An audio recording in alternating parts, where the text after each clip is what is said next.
Very good morning, everyone. Welcome back to the current affairs classes. I hope you all are doing well.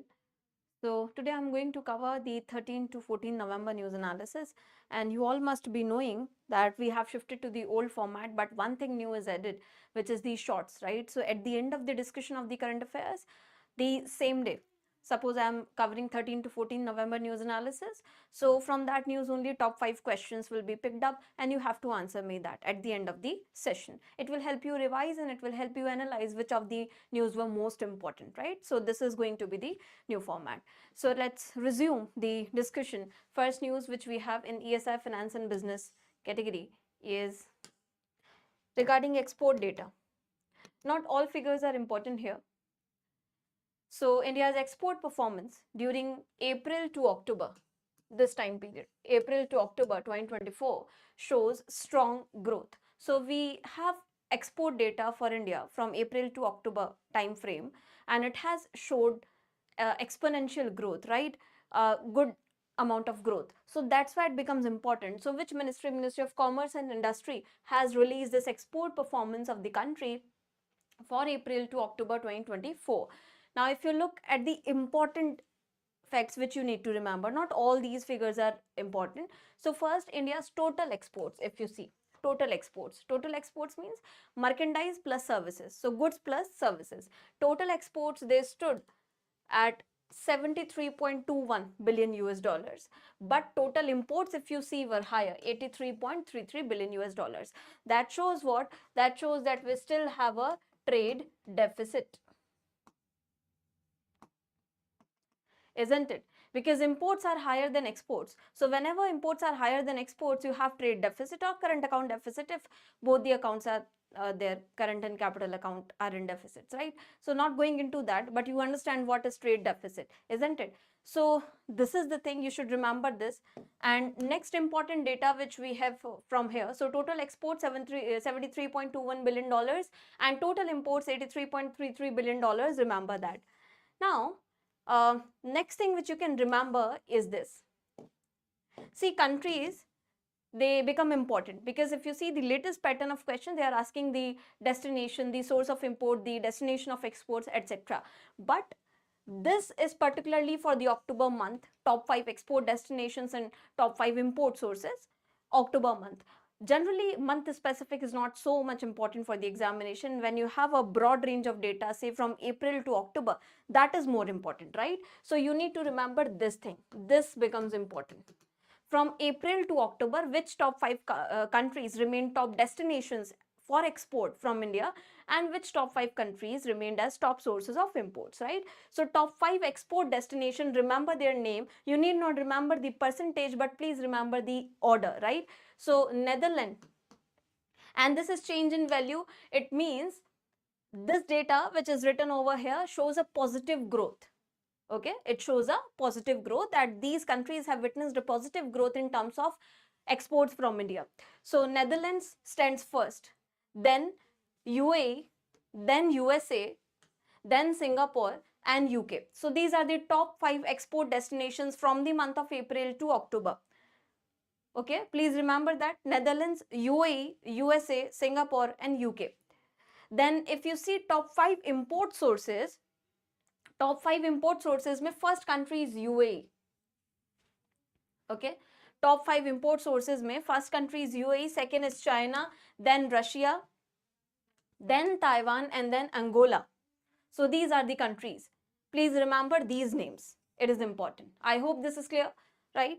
All the top 5 export destinations and top 5 import sources. Next thing which you have is regarding wholesale price index, that the WPI has accelerated to 2.36% in October 2024. That shows inflation, right? You know what CPI, WPI is. We have discussed this thing lot number of times. Wholesale price index basically tracks the change in the average price level of the goods, not services. Remember that. This is the difference between CPI and WPI. So at the wholesale level, right, not the retail level, at the wholesale level, the changes in the average price level of the goods in the market, it tracks. When it is rising, that shows that there is inflation. Now the primary reason is food articles. If you see what has contributed to this rise in WPI, that is food articles primarily. You see food articles mein there is this increased price level, right? You might have witnessed this thing in Delhi when you daily go to the say go for the grocery shopping or for purchasing vegetables and fruits, etc., right? So wholesale price index of India have accelerated to 2.36, and primary reason is food articles, not at the retail level, remember, that is also there, but it will be included in CPI. At the wholesale level, if you see, food articles inflation is there. And what is WPI? As I told you, measures price of representative basket of wholesale goods, wholesale level pe, and it is divided into 3 categories.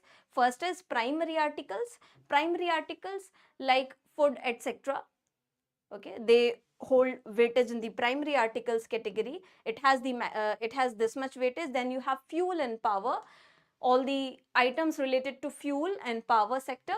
Then you have manufactured products having the maximum weightage in the WPI. That's why it is wholesale price index, right? Manufactured products. So these 3 categories we have. Food articles primarily come in the primary articles only. So we have primary articles, fuel and power, manufactured products. Remember these 3 categories. Next important thing is base year. Also remember 2011-12. If I ask you what was the base year for CPI, can you tell me? So CPI, it was 2012, but WPI, remember, 2011-12. Okay, 2011-12 is the base year for WPI. This was the news. It has accelerated to how much? 2.36%. Next news.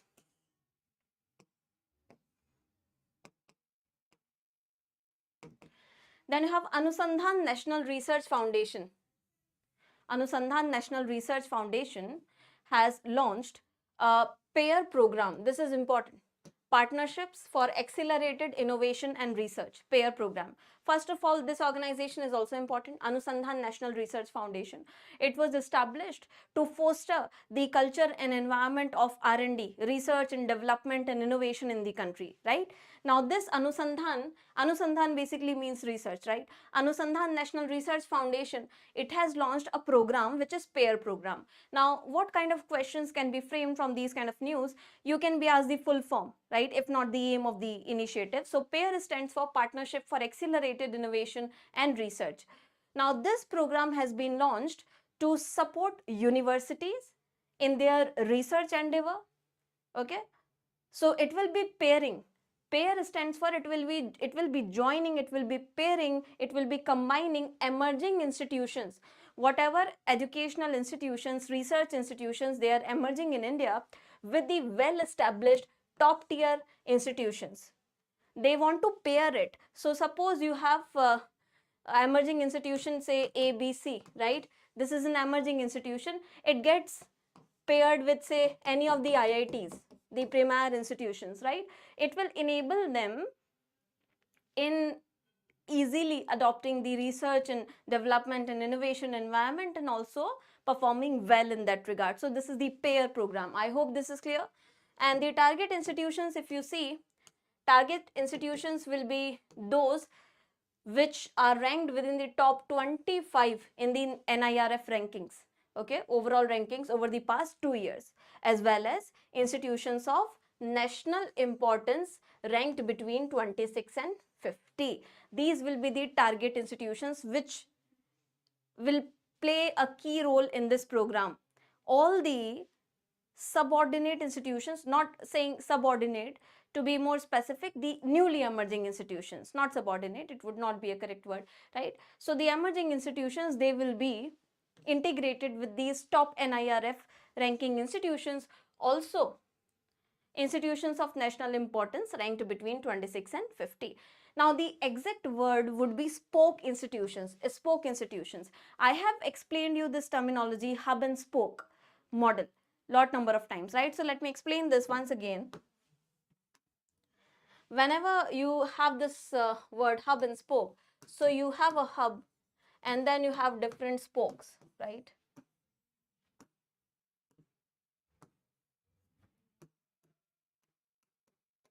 Spokes. Hub is something or some institution which is the main one, right? The center of something is the hub, and then you have associated institutions working along with that. So this is hub and spoke model. So the exact word, appropriate word would be for these emerging institutions, spoke institutions. These spoke institutions, emerging institutions, will be paired with the mainstream institutions, the top institutions, to help them further their objective of research and development. I hope this is clear, right?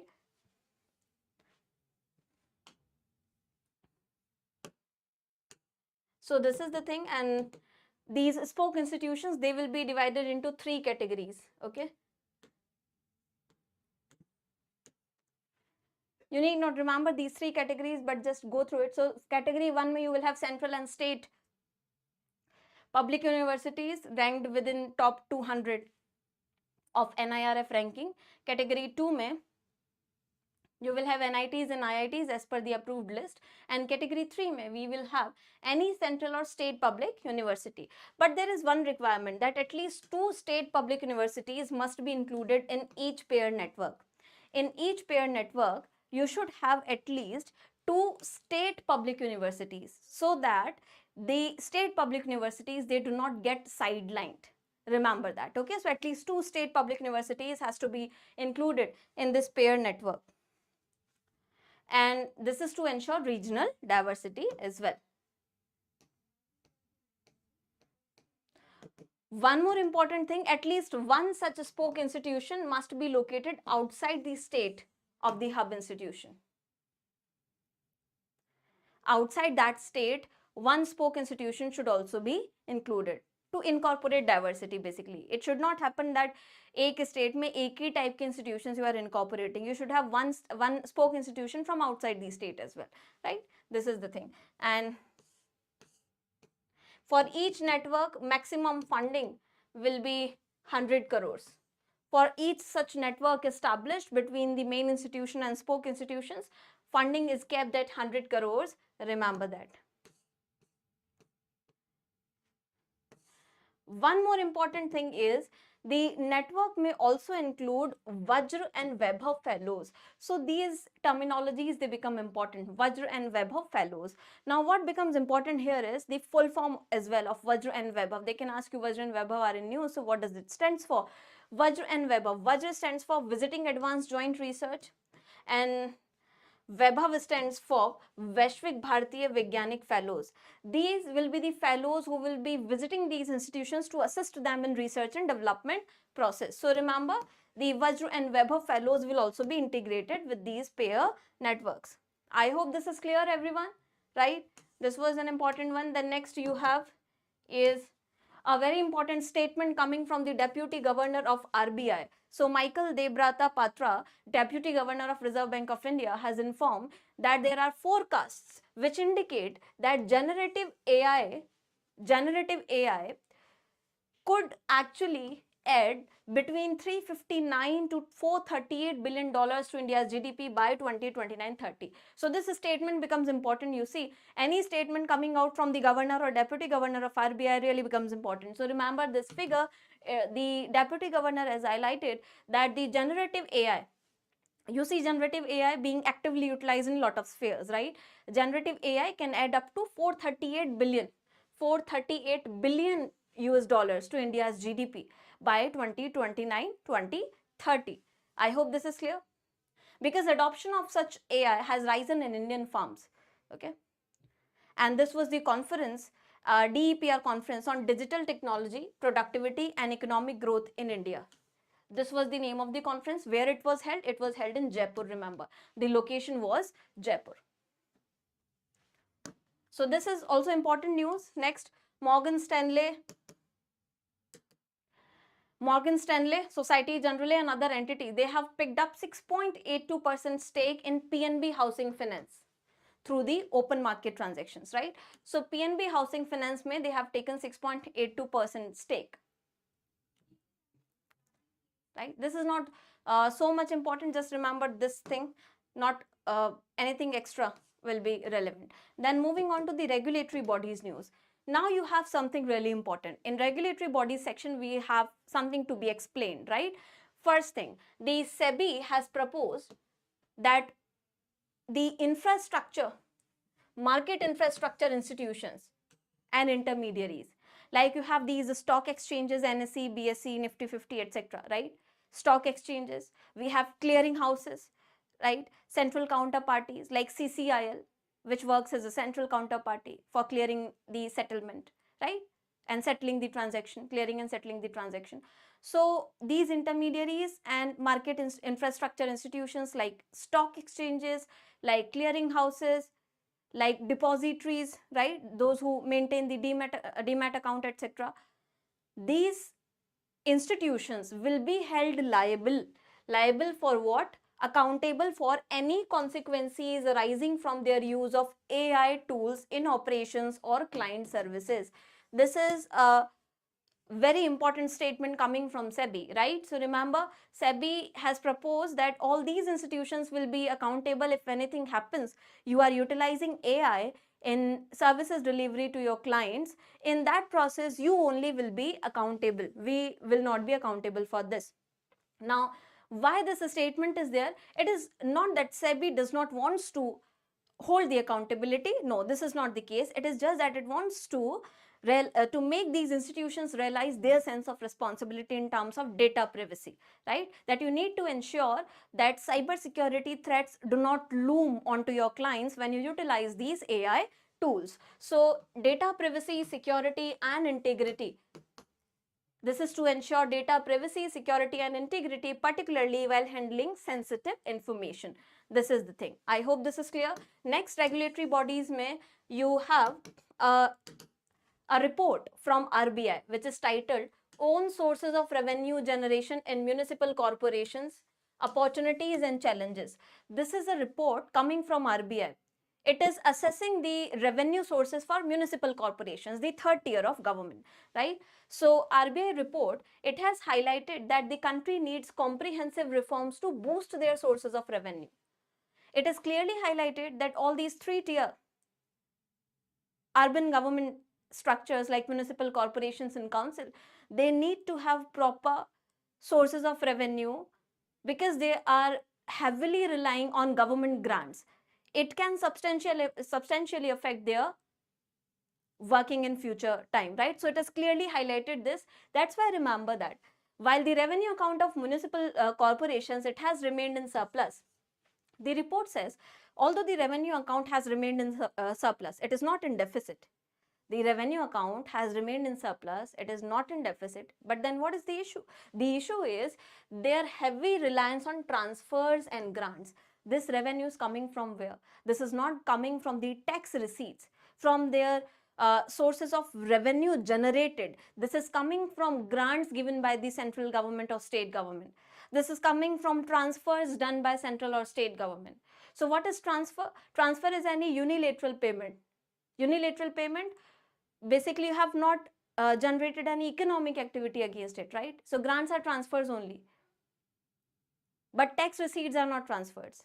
Okay, so remember this thing. I have discussed this thing when we have discussed the concept of national income as well, that when accounting for national income, only factor income is taken into consideration, not the transfer income, because factor income is something which you have earned after doing any economic or productive activity. Transfers are single-sided payments or one-sided payments. Say government has given you certain grants to utilize it. You have not generated any economic activity against it, right? So these grants as transfers, municipal corporations are heavily relying on them. That is an issue, although their revenue account is surplus. So this is what the RBI report highlights. Remember that.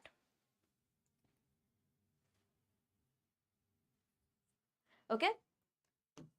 From higher tiers of government, they are heavily relying on the grant. So we need to reduce this. This is clearly highlighted. Nothing more is important. You just need to remember what is highlighted by the report, right? Next, very important news coming from the regulatory bodies. You can expect a question from these kind of news directly in the examinations. So again, RBI has given the list of domestic systemically important banks, DSIBs, right? So what are these systemically? We have global systemically important banks, we have domestic systemically important banks. What are these DSIBs? Domestic systemically important banks. These are the banks which are too big to fail. That means they are so big so interconnected that if they fail, the entire system can collapse. So there's a systemic risk. There's a chance of systemic risk. Systemic risk. What is systemic risk? Systemic risk is when anything happens which triggers the spiral, the entire system gets affected by it, right? So these banks, they are so big enough that they can affect the entire banking system. These are domestic systemically important banks because of their financial operations, because of their interconnectedness, etc. So which three banks have been again declared by RBI as DSIBs or domestic systemically important banks in India? So you have SBI, HDFC and ICICI. Remember, SBI, HDFC and ICICI Bank. Okay. SBI, HDFC and ICICI Bank have been named as domestic systemically important banks by RBI. What does it mean now? Will there be any change in their, say, capital adequacy requirement, etc.? So yes, now they will have to maintain, as a consequence of being a DSIB, you will have to maintain higher common equity tier 1 capital. Now CRAR ka concept you all must be knowing, right? We have Basel norms which have specified these capital adequacy requirement for countries, and then subsequently the central banks of the countries have implemented it, right? Accordingly, we also maintain say 9% of CRAR for the commercial banks. I hope you all know this, right? And so the PSB is 11.5, 9% for commercial banks. Now, one thing, you have tier 1 plus tier 2 capital. So broadly, not going into too much detail on this, but broadly say, how do you calculate CRAR? You have tier 1 and tier 2 of capital divided by total risk weighted assets, TRWA. Tier 1 is the most important core capital, right? Which you need to maintain, which highlights your liquidity, strength in terms of liquidity, how strong you are against your risk weighted assets. Tier 2 is subordinated debt, like subordinated bonds, etc. So common equity tier 1 capital comes as a part of tier 1, right? And then subordinated bonds, etc., they come in tier 2. A lot of components are there, but that is a big topic. Just for broader and basic understanding, I hope you are getting it. Okay, so tier 1 plus tier 2 capital divided by all your assets, including the loans given by you, right? All assets which are risky, so assigning risk weights to them. When you divide this, you get to know what is the capital adequacy requirement, what is the adequate amount of capital which you should maintain against this risk weighted assets, so that anything happens, like any default happens, NPA happens, any crisis happens, you are able to withstand that by having enough liquidity maintained within the system, right? This is the broad purpose. So now, if you see, they will have to maintain more of this common equity tier 1 capital, and this much is the news. Remember these three names: SBI, HDFC, ICICI. Direct question can be framed. Next important news coming from SEBI. This is again something which requires a bit of explanation. So SEBI has proposed to allow only accredited investors to invest in the angel funds. This is something coming to make investment in angel funds more accountable, right? SEBI has proposed that is going to allow only the accredited investors to invest in angel funds. First of all, who are these accredited investors? Accredited investors are investors who have met certain, say, financial criteria, for example, minimum net worth, right?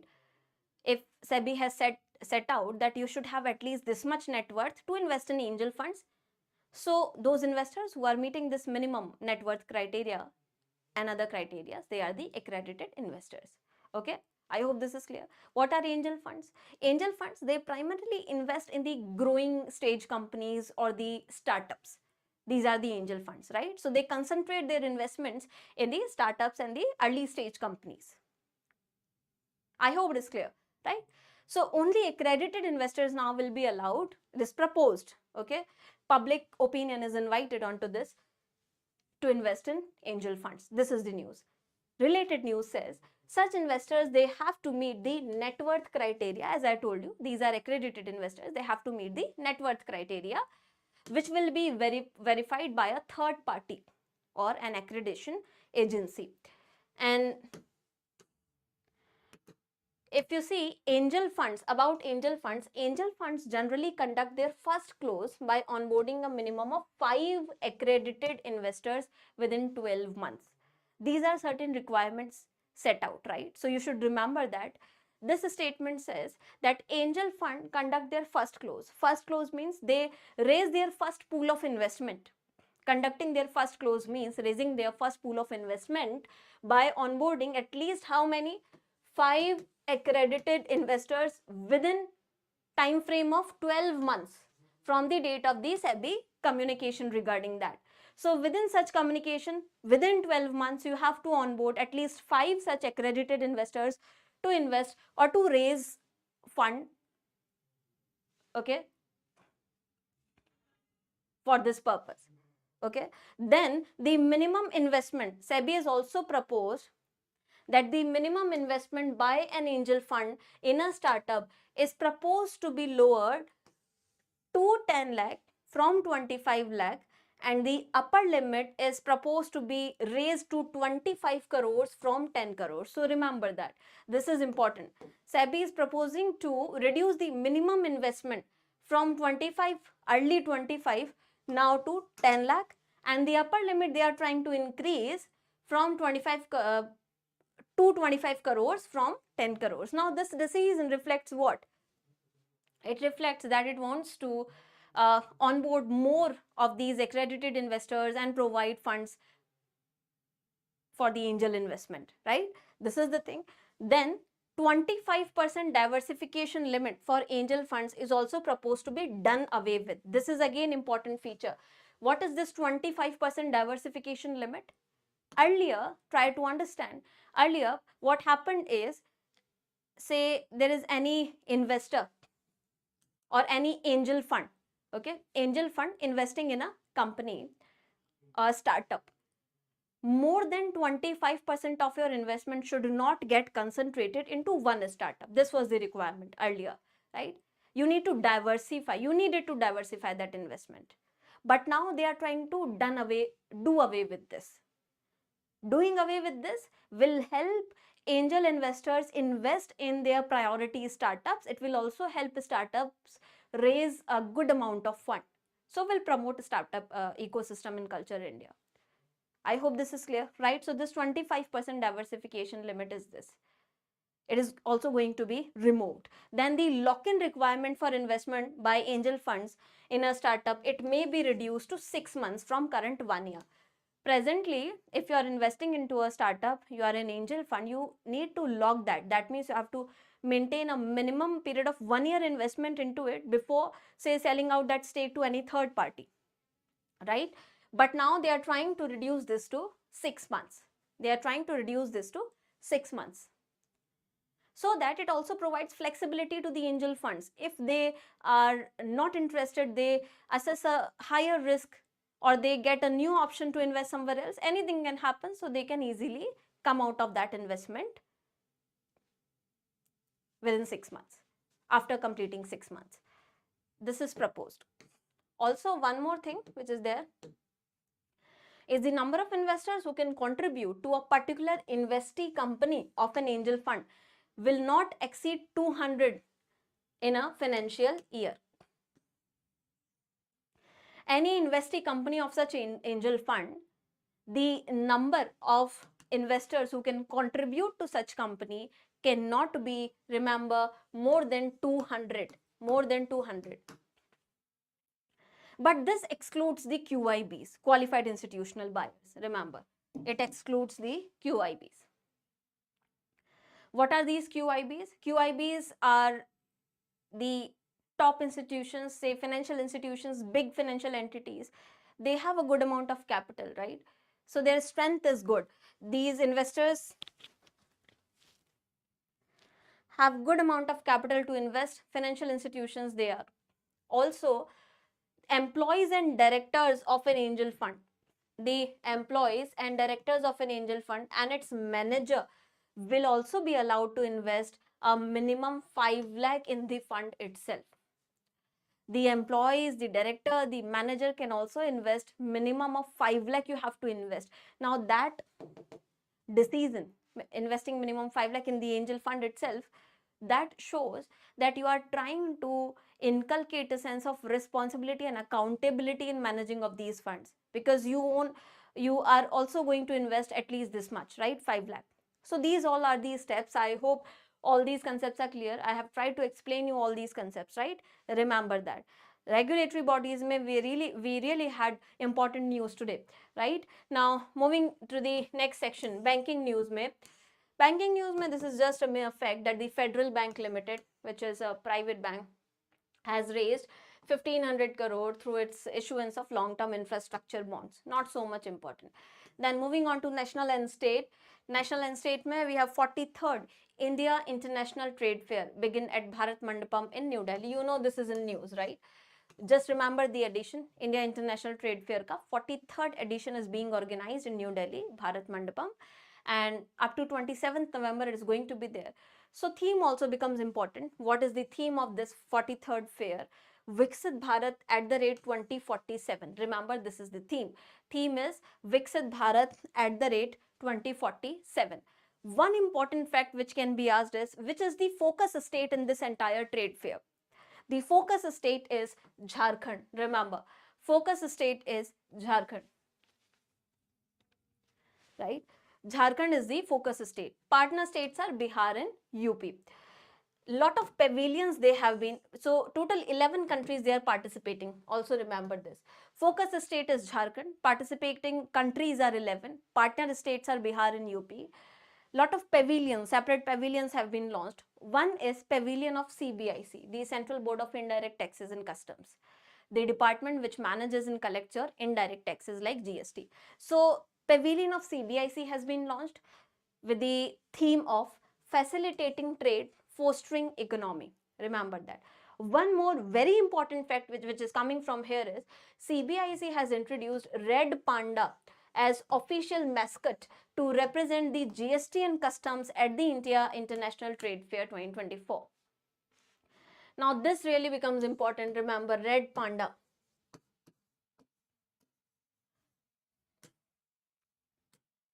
Remember, so at the CBIC pavilion of the trade fair, what is the mascot of CBIC? Mascot is red panda. They want to utilize this mascot, or with the help of this mascot, they are trying to showcase their GST achievements and all, right? Next pavilion which is there is health pavilion. Health pavilion for family welfare and health has a theme of One Health. Okay, so health pavilion has a theme of One Health. Another pavilion which is there is of Ministry of Mines. Okay, Mines Ministry ka bhi pavilion is there with a theme of minerals to milestones. Minerals to milestone, how to achieve developmental milestones with the use of these minerals. So we have had these broad pavilions. We have these broad pavilions at the India International Trade Fair 43rd edition. Remember their themes and remember red panda as the official mascot of CBIC pavilion. I hope this is clear. Next news which is there, Swami Vivekanand.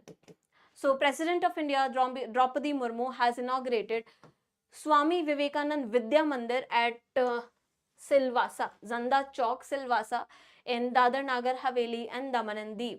So this is just an important fact. You can remember that.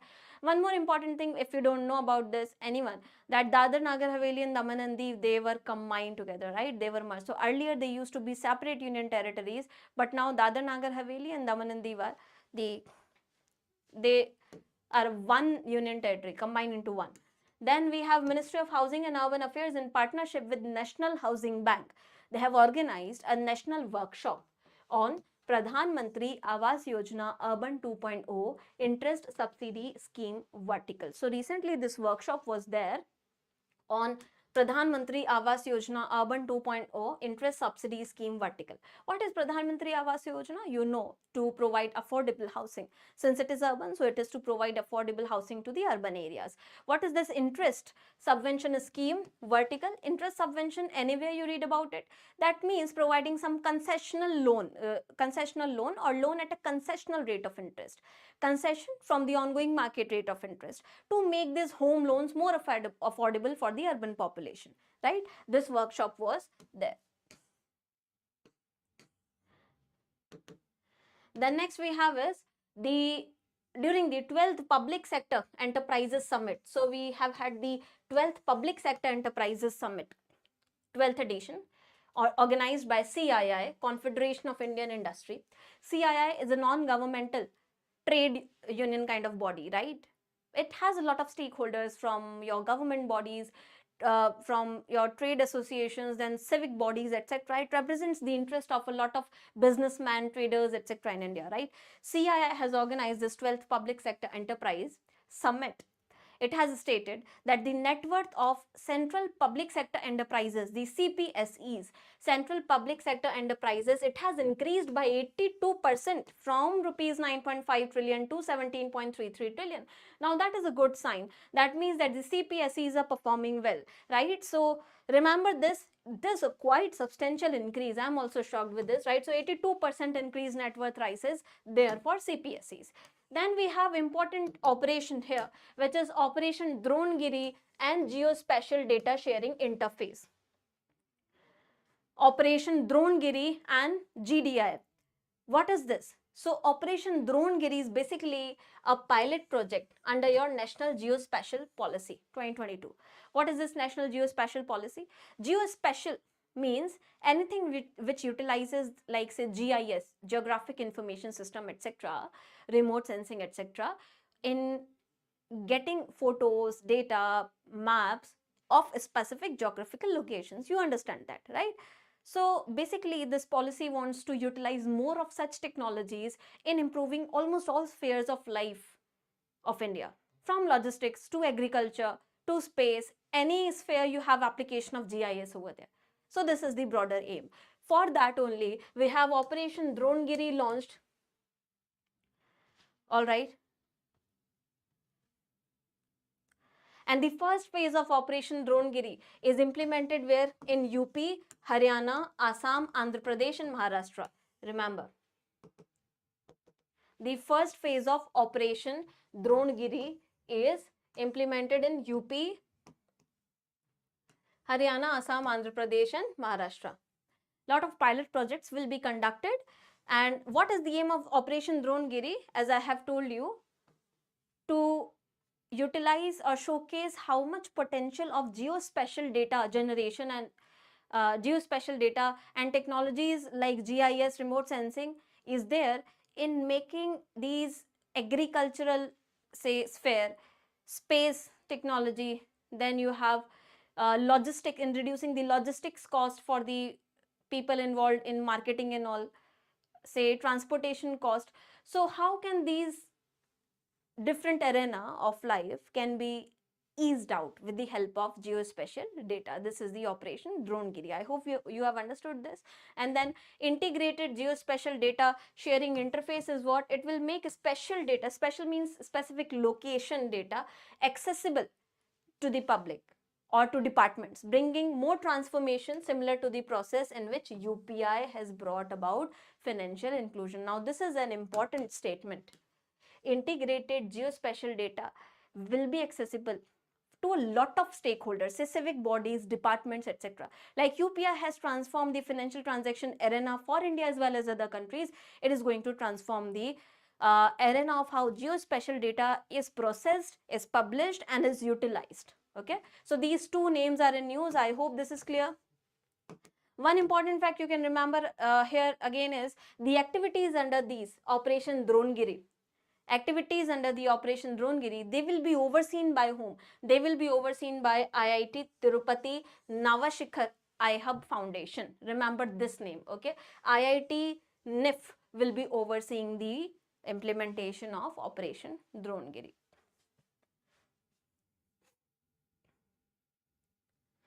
And Geospatial Innovation Accelerators at IIT Kanpur,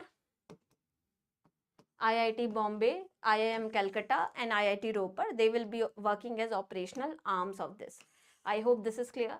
Then we have Union Minister for Youth Affairs has launched National Anti-Doping Agency India's Know Your Medicine app. This is going to be important. Know Your Medicine app.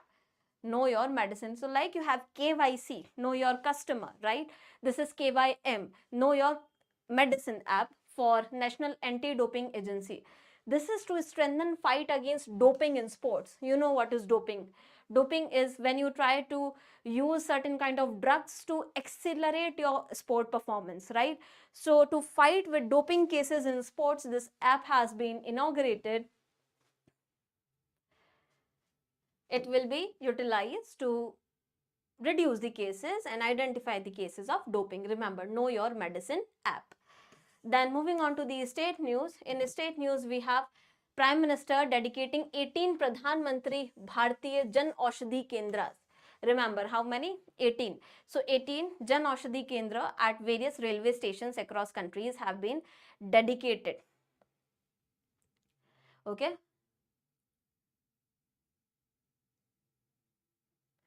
In Darbhanga, Bihar, this has been dedicated and a lot of projects have been launched like foundation stone of AIMS at Darbhanga, multiple national highways. We have covered this thing in the previous news as well.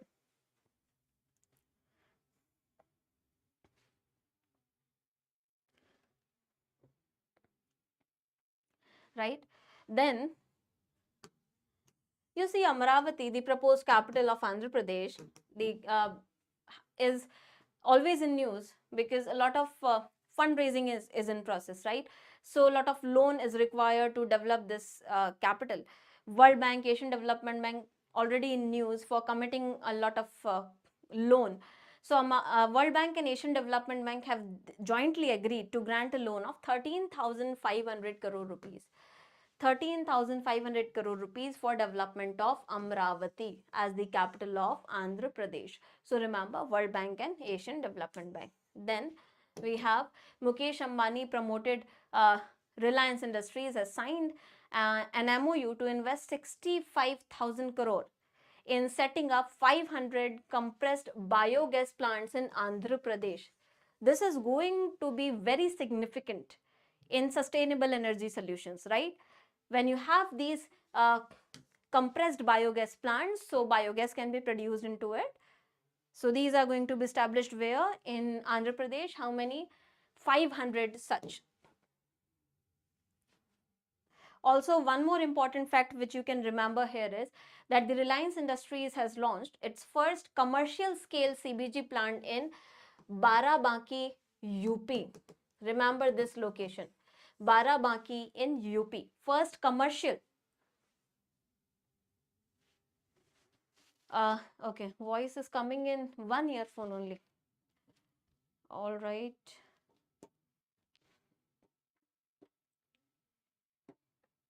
I'll see this later if you can cope up with this now for this class, because otherwise the class will get affected.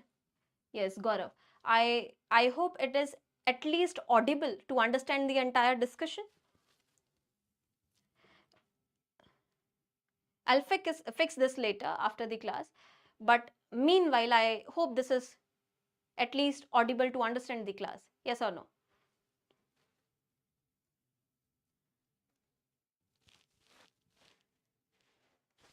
Anyone? Yes? All right then. Thank you. We will fix it later. Okay. So this was the news. Remember, first commercial scale CBG plant was in Barabanki, UP of RIL, Reliance Industries. Then you have something important coming from Delhi Metro. So Delhi Metro users now can book bike taxis from the official DMRC app. So far you had these online ticket booking, QR code booking facilities, lot of facilities on the official app of DMRC. But now you can also book a ride, right? So this is going to be helpful for all those who want to travel beyond these metro stations, right? Via the road transportation. So Delhi Metro users, they can now book these bike taxis from the official Delhi Metro app, which is DMRC Momentum. And one more particular feature here is that it has designed a particular dedicated bike taxi facility particularly for women passengers, right? So it will also include a dedicated bike taxi facility for women. Remember, you have a common one and then one is for specifically women. And this bike taxi feature of DMRC is developed in partnership with the First and Last Mile Connectivity India Private Limited. So remember this name as well.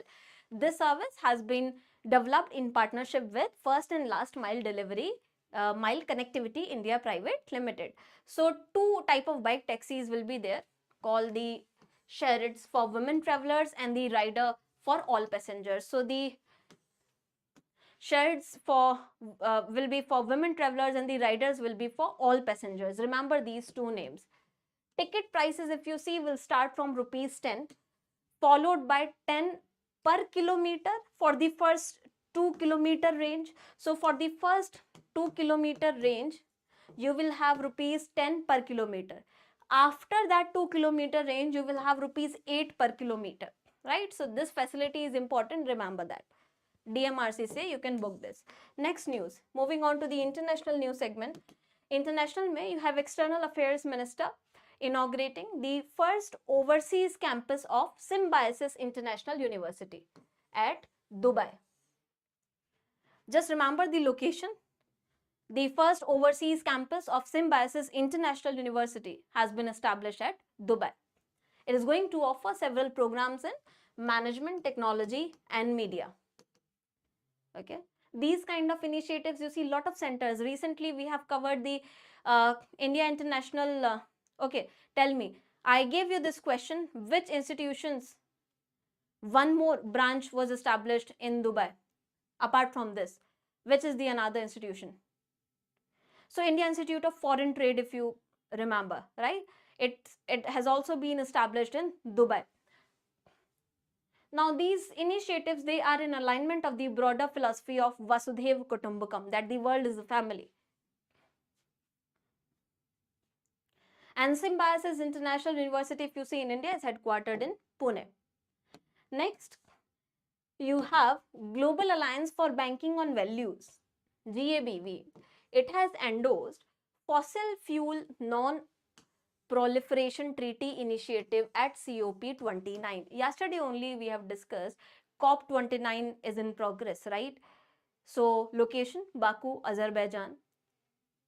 COP29 is there, in which there is a treaty adopted, Fossil Fuel Non-Proliferation. That means curbing the expansion of use of fossil fuels and shifting to the non-fossil fuel based sources for energy generation. So this GABV, Global Alliance for Banking on Values, has acknowledged this initiative taken at COP29.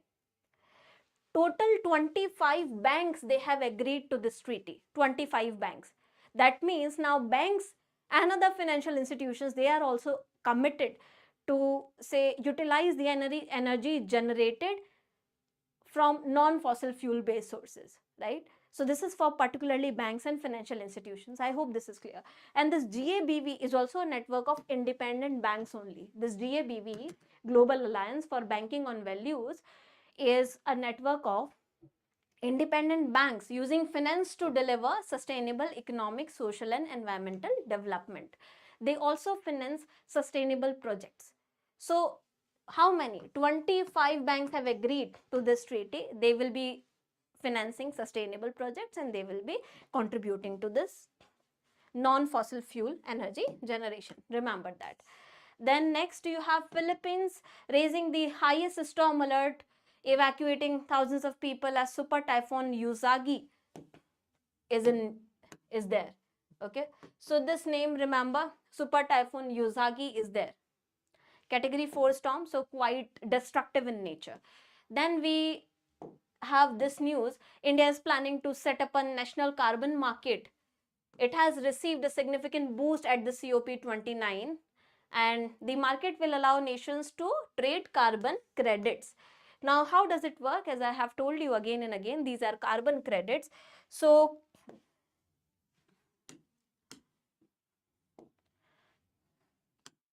you have carbon credits, right? What are these carbon credits or certificates? These are basically the permits.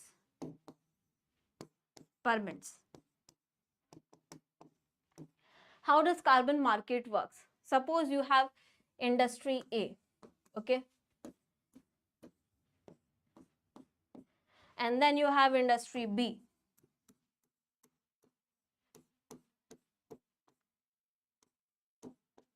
Okay, you have industry A and industry B.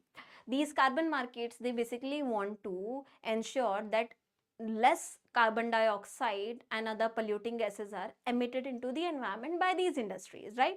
How these certificates are traded. So these are certificates the industries get. Now suppose this industry has, just for imaginative purposes, this much limit. Okay, suppose this is the limit of how much you can emit.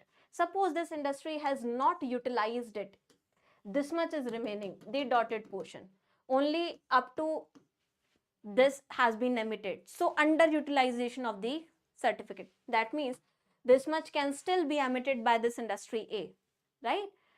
What it can do is it can earn with that. जबरदस्ती तो pollution नहीं करना है, right?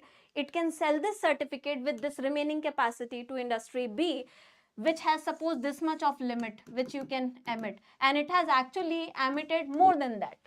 Now it needs certain more scope for emission, because it wants to produce more of the goods whatever it was producing, right? So this is how it is traded. It will buy, it will sell, and this is how carbon trading works. I hope this is clear. Right, so India is all set to start its own carbon market.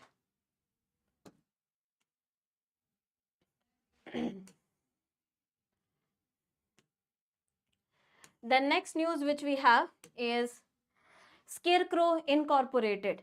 Scarecrow, remember this name, Scarecrow Incorporated, a company located in your Shibuya or Tokyo, Japan. It has successfully acquired world's first patent. This company, Scarecrow Incorporated, has successfully acquired world's first patent for what? For its animal supplement Pinfenin SR. Remember this name. If they ask you why this animal supplement Pinfenin SR is in news, so it is the first one to acquire patent for this, and this is important supplement because it helps in reducing the chances of cardiac disorders in dogs, particularly pets, right, and specifically dogs. So this is to reduce cardiac disorders in dogs. That's why it becomes important. So remember, Scarecrow Incorporated has received world's first patent for this supplement, which helps in reducing the chances of cardiac disorders in dogs, in treating also the such disorders. Then moving on to next segment of MOUs, mergers. So Ministry of Mines has organized a workshop recently on critical mineral recycling. How can we recycle the critical minerals, because they are of importance, they are not abundantly available, and they have a lot of application almost all industries like automobile, pharmaceutical, semiconductors, etc., right? So this has been their workshop in collaboration with IEA, International Energy Agency, in New Delhi, where importance of critical mineral recycling was highlighted. Then we have Ministry of Labour and Employment has signed memorandum of understanding with Team Lease EdTech in New Delhi. Team Lease EdTech in New Delhi. Why? To basically highlight the commitment towards leveraging National Career Service Portal to expand job opportunities for job seekers of NCS.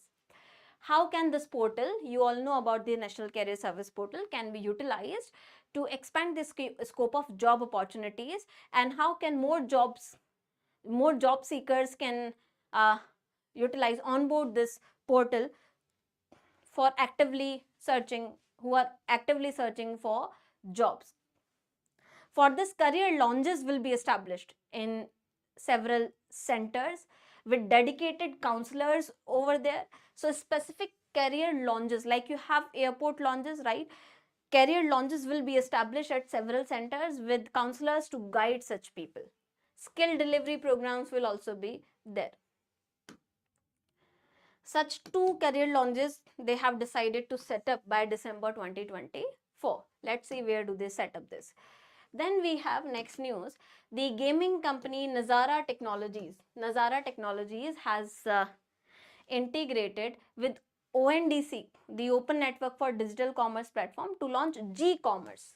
Like you have e-commerce, right? E-commerce है जिसपे which facilitates the online marketplace.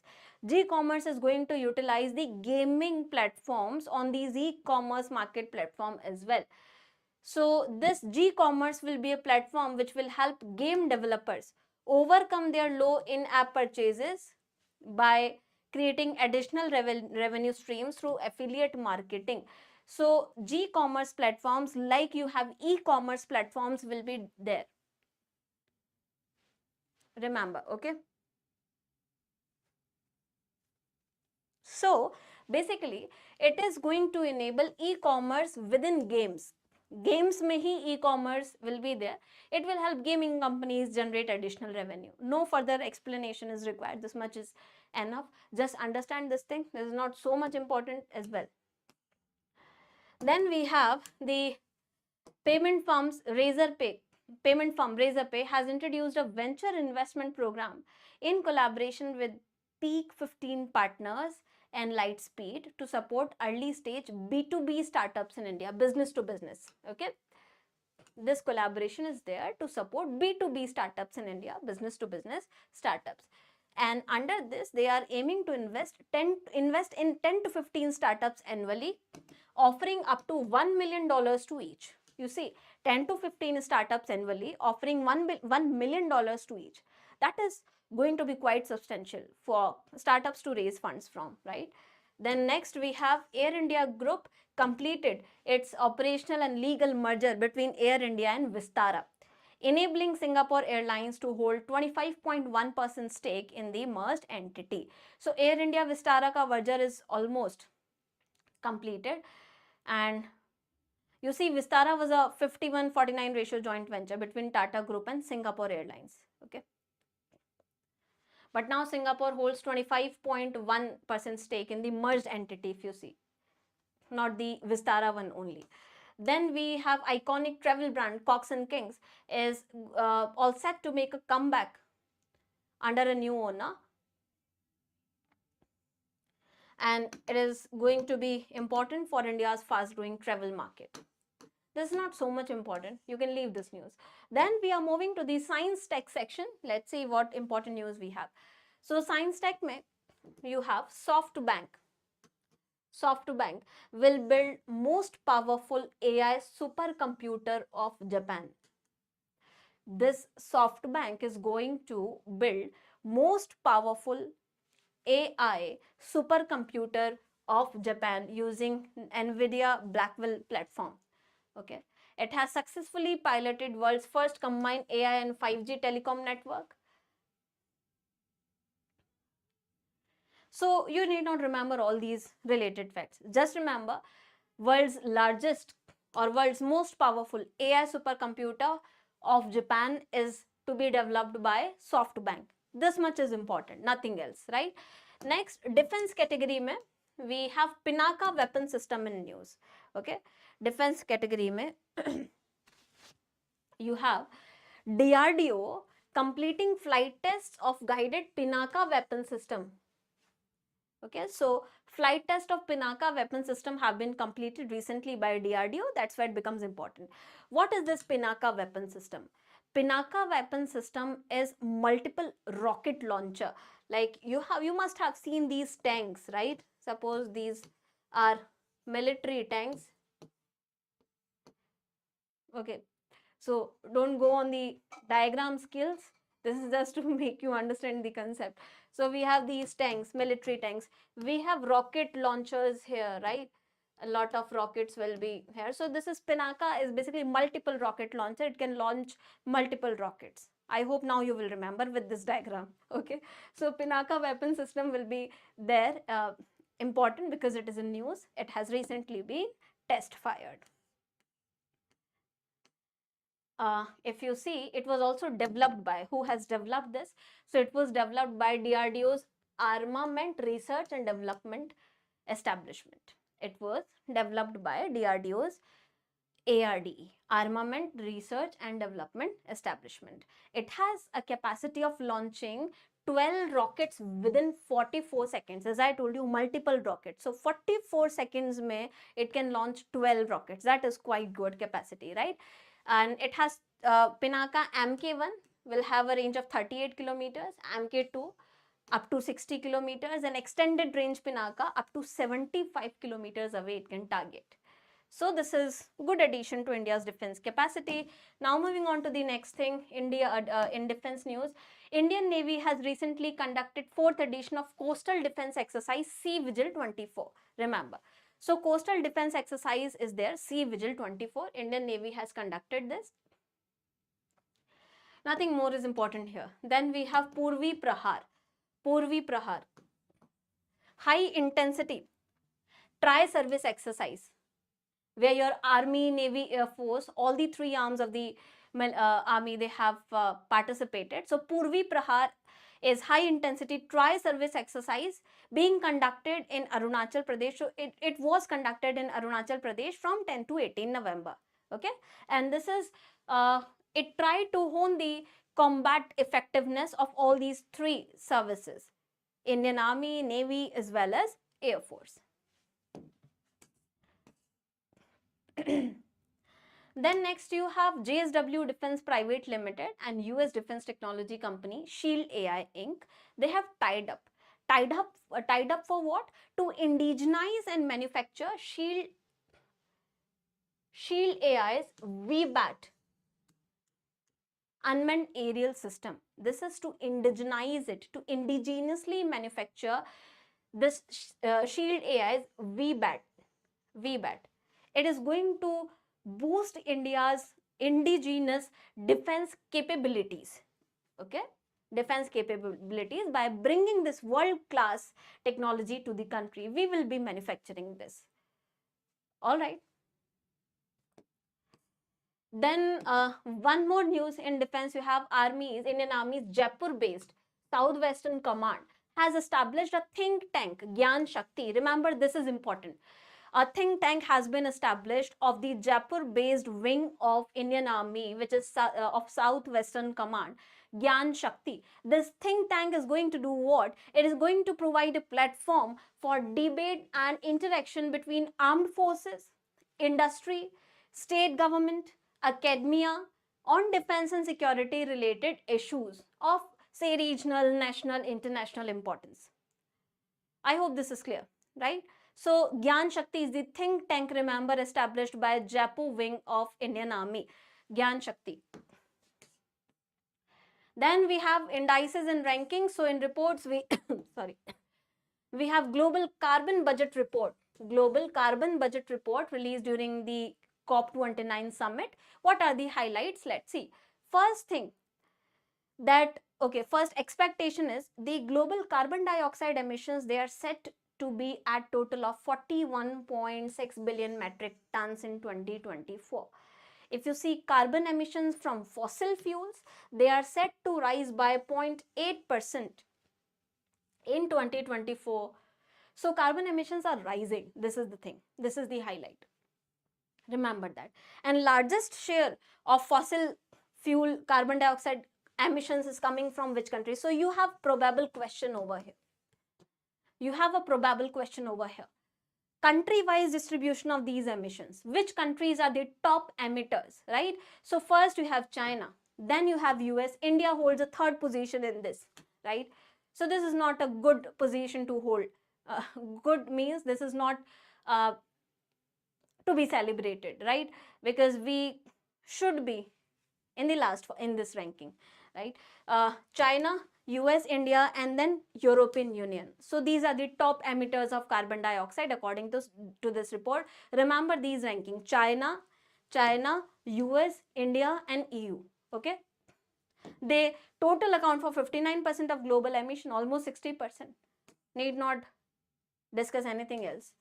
This was the highlight of the report. Then next, India's IT spending is projected to reach $160 billion in 2025. So IT spending is also increasing from India. It is expected to reach $160 billion in 2025. Moving on to awards, books and festivals. So Prime Minister of India, Narendra Modi, will be honored with the highest national honor of Dominica. So remember, these kind of facts are important for the examination. Which award is to be there, awarded to the Prime Minister of India. highest national honor of Dominica for contributions to Dominica during the COVID-19 pandemic. What India has done for the nation, this is to celebrate that. And that's why the president name also becomes important. So President of President of Dominica, you have Sylvane Burton will confer this award during the India CARICOM Summit. If you remember, I have discussed this thing as well with you. India CARICOM Summit. CARICOM stands for Caribbean Community. So India's interactions to expand its ties with the Caribbean nations and community. Okay, which is to be there, held in Guyana. Then awards mein British author Samantha Harvey has won the 2024 Booker Prize. So remember, this is very important. 2024 Booker Prize. Booker Prize, the top prize for the writers, right? Booker Prize 2024 goes to British author Samantha Harvey for her novel Orbital. Which is first book set in space to win such prize. Okay, and she is the first woman to win award or win a Booker Prize since 2019. That's why this becomes more important. Okay.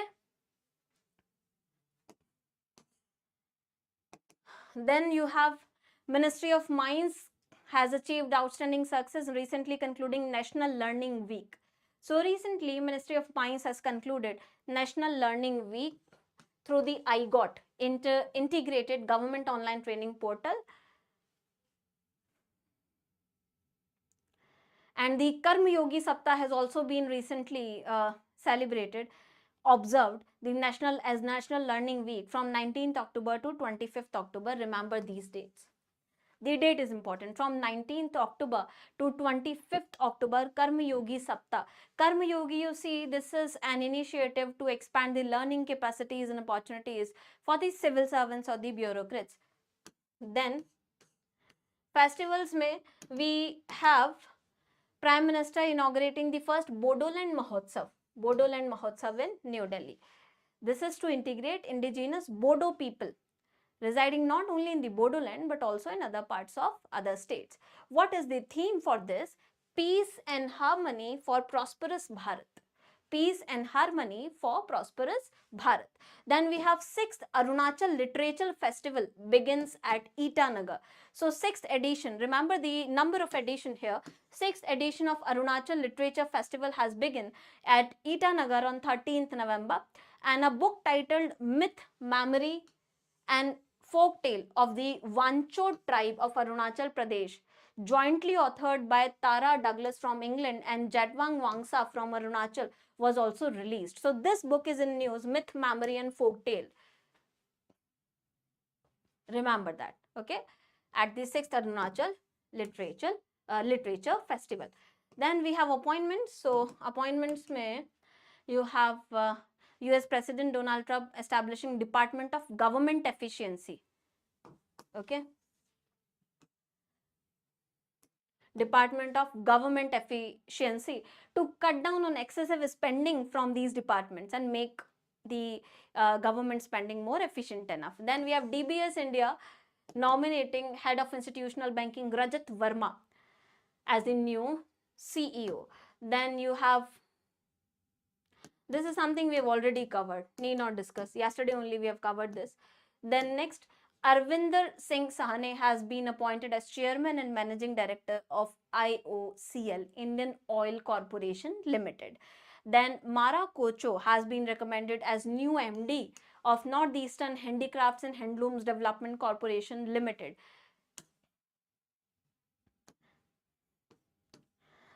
Then Professional Golf Tour of India has appointed Amandeep Joel as its CEO. Okay, taking charge from January 2025. Talking about the conferences, so we have had 16th edition of India Game Developer Conference in Hyderabad. 16th edition of India Game Developer Conference in Hyderabad to, provide a platform for the game developers for, say, top 3 video gaming conferences which are there. It is the one ranked among them. So video gaming conferences, etc., which happen worldwide, it is developed on that model. Remember that. Then we have 25th meeting of South Asian Telecommunication Regulators Council. This is already done 2-3 times, right? So I'm not going to repeat this. Then we have CDS has chaired, CDS General Anil Chauhan has chaired the 35th Tri-Services Commanders Conference. So which edition was it? 35th Tri-Services Commanders Conference, recently held at Naval Command, Kochi. Then you have Department of Health Research and Indian Council of Medical Research. They have hosted DHR ICMR Health Research and Excellence Summit 2024 in New Delhi.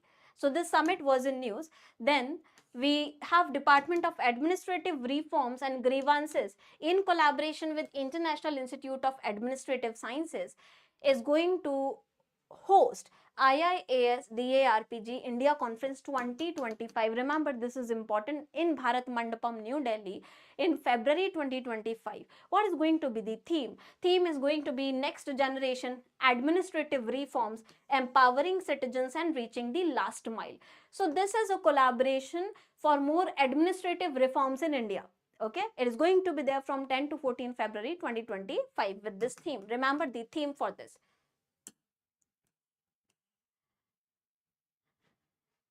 Then we have Conference of Power Ministers recently held to discuss the financial health of DISCOMs, etc. And this conference has highlighted that the financial health of the DISCOMs, it has shown improvement. Okay, so you see, finances for the DISCOMs and power distributors, the finances, they remain an issue, right? But it is quite on an improving side now. Related facts which you can remember here is that India is aiming for 500 gigawatt of non-fossil fuel power by 2030, and capacity is likely to grow from 8 gigawatt to 20 gigawatt by 2032. State should also take up the pumped storage projects and battery energy storage projects in renewable energy in order to achieve this broader target. We have discussed these battery energy storages and all, right? Then coming to obituaries. So obituaries mein you have veteran Bengali film actor and theatre personality Manoj Mitra passing away at the age of 85. Then we have important days. Important days mein World Diabetes Day, observed, remember, every year on 14th November. What is the theme for World Diabetes Day 2024? It is breaking barriers and reducing gaps. Then All India Cooperative Week celebrated from 14th to 20th November to recognize the efforts and contributions of cooperative societies in India. You have the Amul, right? Anand Milk Udyog Limited, largest dairy sector cooperative revolution ever seen in India, which has contributed to dairy revolution, white revolution in India. So cooperatives के efforts को recognize करने के लिए this week is observed. This was, remember, 71st edition of this, and the theme is role of cooperatives in building Viksit Bharat. Then you have a website in news which is pbdindia.gov.in. Okay, so this is official website. PVD basically Pravasi Bharatiya Divas of 18th Pravasi Bharatiya Divas. This website has been jointly launched by External Affairs Minister and Chief Minister of Odisha. What was the theme of the PBD convention for 2025? 2025 PBD convention, the theme will be diaspora's contribution to a Viksit Bharat. Diaspora or Indian diaspora means all Indians residing outside basically, which includes your OCI, NRI, etc.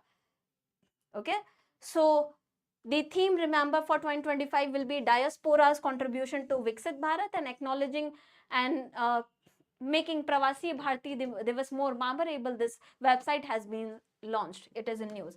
Then last person in news mein we have Mohammad Nabi, famous Afghan cricketer, has announced retirement for all one-day internationals. That's why this player is in news. So that was it for the current affairs. Now we have these shorts, right? Shorts. Let's see. Okay, just a second.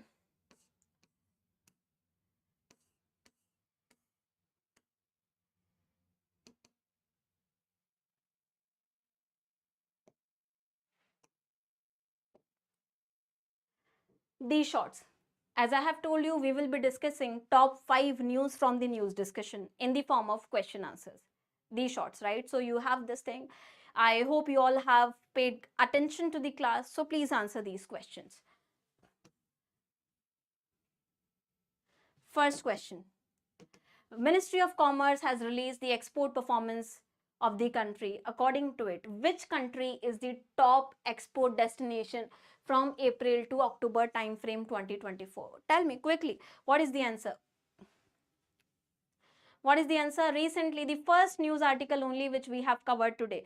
Which country is the top destination, export destination for India for the period of April to October, according to this data? So the correct answer, if you remember, is Netherlands. C is the right answer, okay? You can write down these answers. Netherlands. This is just for revision. Next question. PAIR program, as I have discussed with you, that the National Anusandhan National Research Foundation has launched PAIR program. PAIR program we have discussed in very depth. Tell me the full form. What does PAIR stands for? No, Girish, not US. It is Netherlands. If you remember the current affairs, it is Netherlands, okay? Tell me the full form of PAIR. Which option is correct? Tell me quickly. PAIR stands for what? Today only I have discussed this thing with you in much depth. PAIR.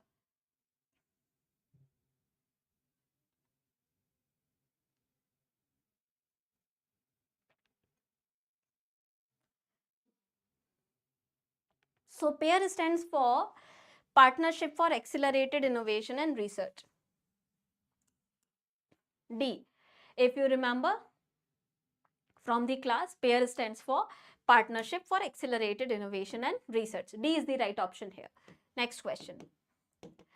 So recently, Deputy Governor of RBI has made a statement that generative AI can add substantial number of dollars to India's GDP by 2930.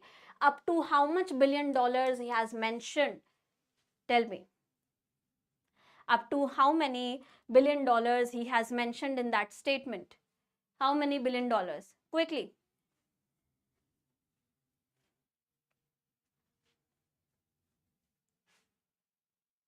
Yes, anyone? So if you remember, up to $438 billion, right? $438 billion, it is expected to be added to India's GDP by 2930 because of high rate of utilization of generative AI tools, right? Next question, question number 4. Which of the following banks have been recently named as domestic systemically important banks by RBI? Quickly tell me at least answer of this question. Which of these following banks have recently been declared as DSIBs by RBI? Question number 4.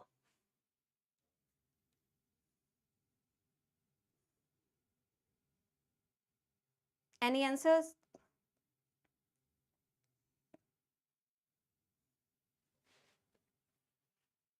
The correct answer here is all of the above. So you have SBI, HDFC plus ICICI.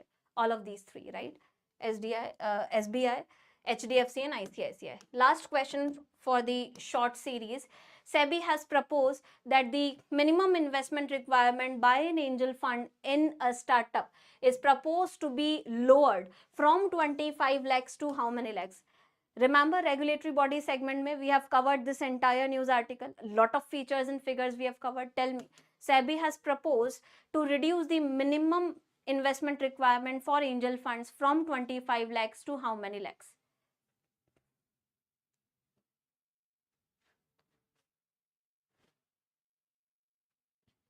It has proposed to reduce this from 25 lakh to 10 lakh. C is the right answer here.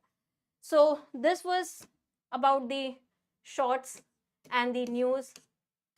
These were the questions. I hope this session was fruitful for you. You have enjoyed the session. Lot of important concepts and particularly regulatory bodies news were there, which we have discussed in depth. So I hope it becomes useful for you. Please keep on revising these things and keep a track on these questions. They will give you a hint so as to what is important out of this entire content, right? So I'll see you in the next session. Thank you so much for being interactive in the class. Till then, have a great day. See you in the next class. Thank you.